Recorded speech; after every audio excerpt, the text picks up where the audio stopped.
Wala nang maraming paligoy-ligoy pa, diretso sa punto na. Maiksi lang ang komentaryo, pero diretso sa punto. Maraming kuro-kuro, may tiwali, may totoo. Dito, sa puntong diretso tayo. Punto, diretso.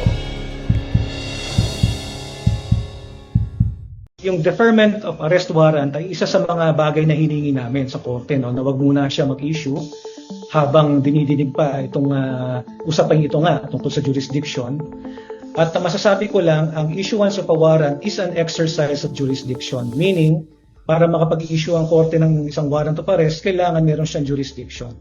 Kasong kriminal ang kinakaharap ni Vice President Sara Duterte sa Quezon City Regional Trial Court, kaugnay ng 3 counts of grave threats na isinampa laban sa kanya ng Department of Justice. Kinokontra ito ngayon ng kampo ng bise sa pamamagitan ng motion to quash o hiling na mabaliwala o madismiss ang kaso. Nakapaloob rin dito ang hiling na ipagpaliban ang paglalabas ng arrest warrant laban sa pangalawang Pangulo. Ayon kay Attorney Paul Lawrence Lim, abogado ni VP Sara, walang jurisdiksyon ng korte sa kanyang kliyente dahil ito ay isang impeachable official. Yan din ang sentro ng kanilang inihaing manifestation sa husgado na humihiling na magsagawa muna ng oral arguments patungkol sa issue ng jurisdiction.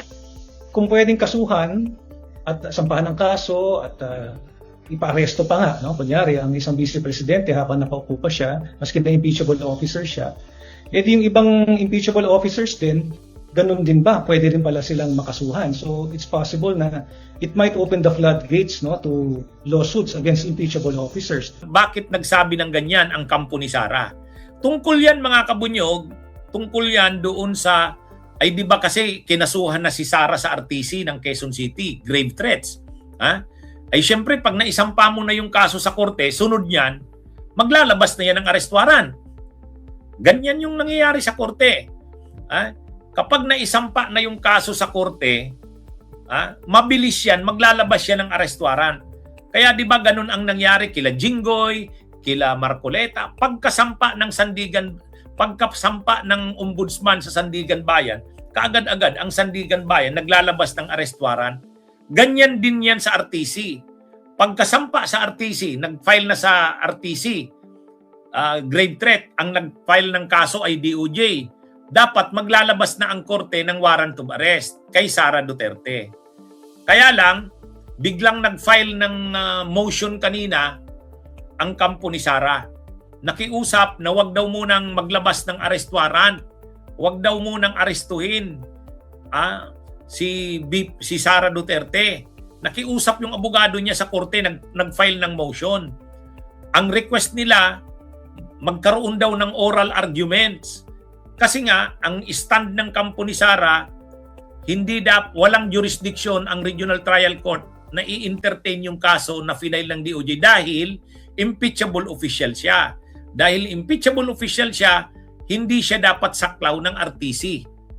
Kasi dapat sa impeachment lang siya kakasuhan. Hindi pwede yung criminal case sa RTC. Walang jurisdiction ng RTC dyan. Sila ay impeachable officer, hindi dapat sila maaaring kasuhan ng mga kasong kriminal katulad ng sinampa sa ating vice presidente.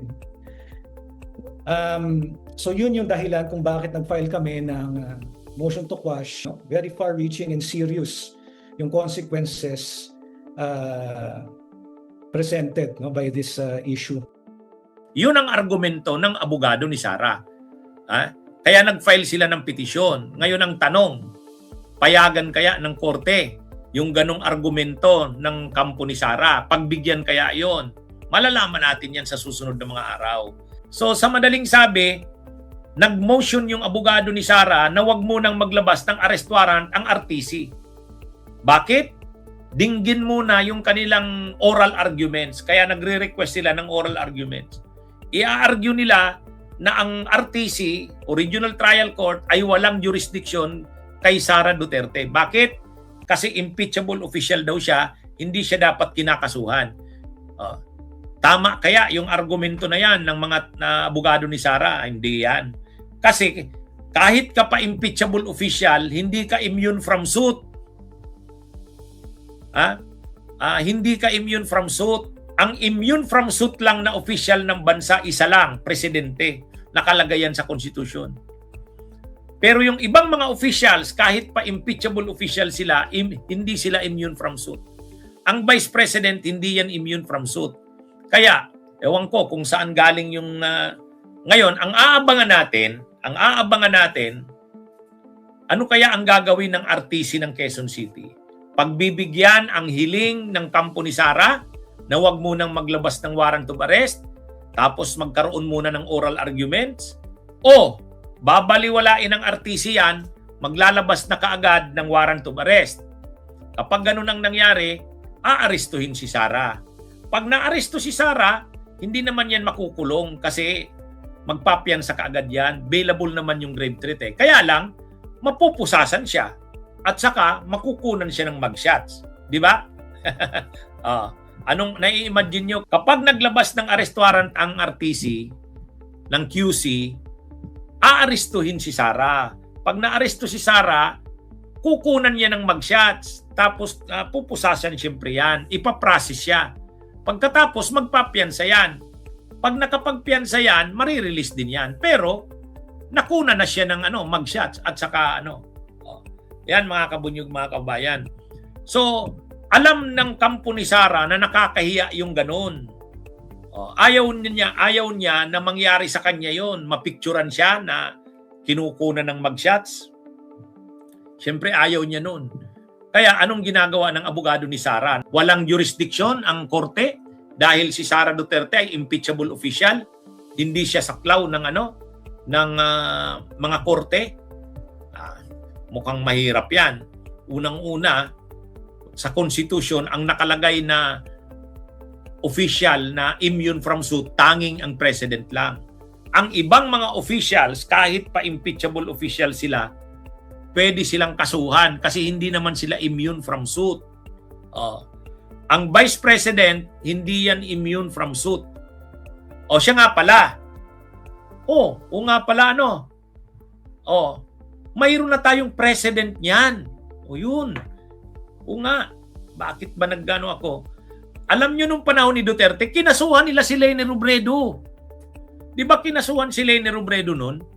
Ang kaso nun kay Leni Robredo ay inciting to sedition yata eh. Dahil dun kay Bicoy. Di ba ang pinapalabas nila nun, nasa likod nun kay alias Bicoy, si Trillanes, si Father Alejo, tapos si Robert Reyes, tapos si Leni Robredo, yung mga nasa oposisyon noon. Kinasuhan noon si Leni, di ba? Tama. Paano naman masasabi na hindi pwedeng kasuhan ang vice presidente? Ay di ba nung panahon ni Duterte, kinasuhan si Leni, inciting to sedition. Tapos ngayon sasabihin ni Sara Duterte, hindi pwedeng kasuhan? Mukhang yan. Mukhang malaking kalokohan yan. Kay Leni Robredo pala pwedeng kasuhan, tapos siya hindi. Doon, pinapakita doon na kahit si BP Leni noon, panahon ni Duterte, kinasuhan yan. Inciting to sedition. Kaya lang, na-dismiss din ng korte. Kasi wala namang matibay na ebidensya. Di ba? Kaya may precedent na pala yan. Nung panahon ni Duterte, kinasuhan nila si Leni.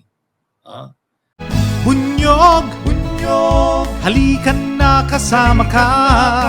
Bunyog, kapag buklod ay may pag-asa.